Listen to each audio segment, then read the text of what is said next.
मैं सतीश कुमार और आज इस बार मैं लेकर आया हूँ जो अपकमिंग आईपीओ है मनवा फाइनेंस, उसके बारे में मैं बात करने वाला हूँ। लास्ट मैंने जो अभी आईपीओ आए हैं उनके ऊपर भी ऑलरेडी वीडियो बनाया हुआ है चैनल पर। अगर अभी तक आपने वो वीडियो नहीं देखे हैं तो जाकर एक बार चैनल के वीडियो सेक्शन में जाकर जरूर देखें। मनवा फाइनेंस में क्या क्या क्या सिचुएशंस है उसकी, क्या क्या उसके फाइनेंशियल है और कितने फंड के लिए वो आ रहा है, उसके ऊपर हम सारी चीज़ों के ऊपर आज हम डिस्कस करने वाले हैं। इसके पहले अगर आप चैनल पर नए हैं तो चैनल को सब्सक्राइब कर लीजिए और बेल आइकन को प्रेस करना बिल्कुल मत भूलिएगा। साथ ही साथ मैं इस वीडियो में बताने वाला हूँ कि जो ऑर्किड है और नॉर्दर्न आईपीओ हैं उनका अभी क्या सिचुएशन है, क्या कितना टाइम से वो सब्सक्राइब हुआ, वो भी मैं इस वीडियो में आप लोगों को दिखाने वाला हूँ, ताकि नेक्स्ट टाइम से मनवा आईपीओ कितना टाइम सब्सक्राइब होगा वो आप जरूर देख लीजिएगा। चलिए स्क्रीन को कर देता हूँ शेयर। इस बार हमने वेस्टर्न कैरियर के बारे में बात की थी, ऑर्किड के बारे में बात की, नॉर्दर्न के बारे में बात कर लिया था।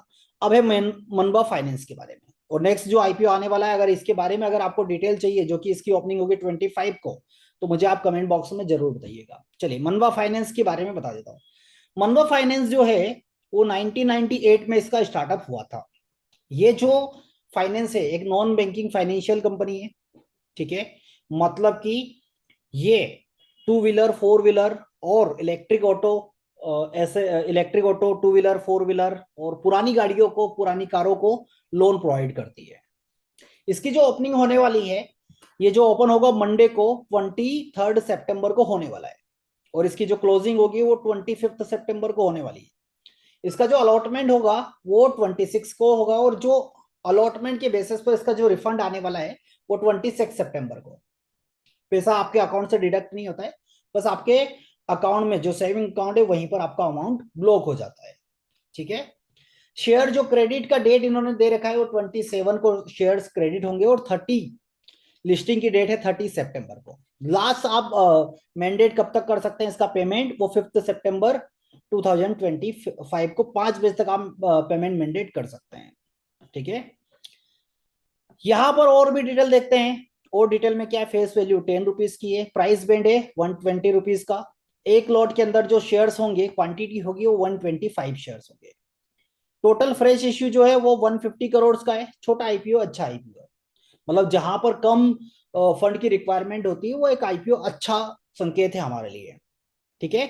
लिस्टिंग जो होने वाली है वो एनएससी और बीएससी दोनों पर ही इसकी लिस्टिंग होगी। अगर रिजर्व कोटे की हम बात करें तो रिजर्व कोटा क्यूआईबी के लिए 50% है, रिटेलर के लिए 35 और एचएनआई के लिए 15% का कोटा यहाँ पर दे रखा है। मिनिमम इन्वेस्टमेंट रिटेलर के लिए 15,000 रुपीज, मैक्सिमम एक रिटेलर कहां तक इन्वेस्ट कर सकता है 195 तक। बट अगर 195 अगर करने का प्लान अगर आप कर रहे थे, इससे बेटर है कि आप एचएनआई में चले जाइए। तो जो कोटा होगा, क्राइटेरिया होगा, आप 50% क्राइटेरिया में चले जाएंगे, क्योंकि 15% क्राइटेरिया किसका है, एचएनआई का भी है, ठीक है। तो यहां पर एचएनआई मिनिमम कितना इन्वेस्टमेंट कर सकता है 14 लॉट और मैक्सिमम 66 लॉट। बिग एचएनआई वाले 67 वाले क्राइटेरिया में हमको दिखाई देगा।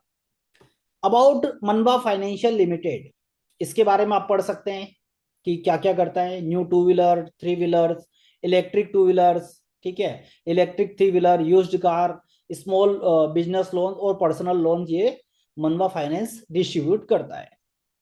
चलिए इसके फाइनेंशियल की अगर हम बात करें तो असेट्स की बात करते हैं। 2022 में 561 करोड़, फिर 23 में 787 करोड़ और उसके नेक्स्ट की अगर हम बात करें इस साल की तो 973, मतलब कंटिन्यूअस फाइनेंशियल इसके धीरे धीरे इंक्रीज हुए हैं। रेवेन्यू की बात करें तो 106, 133 और 191, अराउंड 80-90% का रेवेन्यू बढ़ा है लास्ट 2 ईयर में। प्रॉफिट की बात करें तो 9 करोड़ आफ्टर टैक्स, 16 करोड़, 31 करोड़। मतलब कि प्रॉफिट जो है, मतलब रेवेन्यू तो बड़ा ही बड़ा है बट प्रॉफिट और मतलब अराउंड क्या बोलते हैं 300% रेवेन्यू बढ़ा है। कब से 300 प्लस बढ़, कब से 2 साल के अंदर। नेट वर्थ भी बढ़ी है, पहले 151 करोड़ थी 2022 में और 24 में 200 करोड़। बहुत बढ़िया। चलिए नेगेटिव पॉइंट्स क्या है यहाँ पर वो भी देख लेते हैं। 394 करोड़ का लोन था, कब बोरोइंग थी, कब 2022 में, फिर 595 और अभी है 752।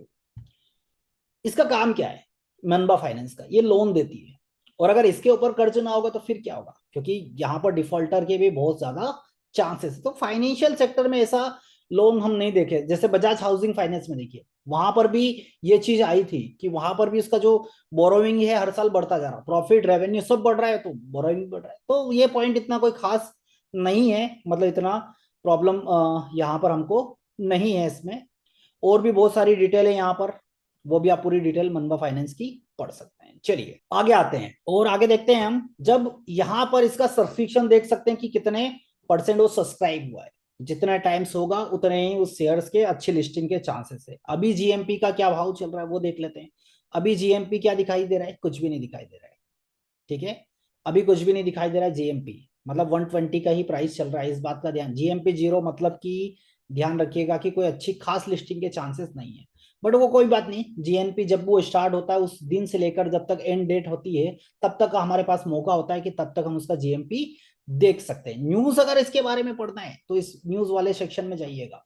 यहाँ पर आपको द इकोनॉमिक टाइम्स, मिंट और हर न्यूज़पेपर, मनी कंट्रोल, ठीक है, सभी यहाँ पर अपने अपने व्यूज इसके ऊपर शेयर किए, तो वो न्यूज भी आप जरूर एक बार पढ़ लीजिएगा। चलिए, तो ये क्या मनवा फाइनेंस का पूरा स्टेटस कि अब हमको यहाँ पर क्या करना चाहिए। मेरे अकॉर्डिंग अगर सब्सक्रिप्शन अच्छे आते हैं तो हम इंटरेस्ट लेंगे, अदरवाइज अपना अपना अपना व्यू है वहां पर। चलिए, जो और आईपीओ हैं जिसके ऊपर लास्ट मैंने वीडियो बनाया था नॉर्दर्न का, उसमें देखिए अभी तक 5.53 हुआ है।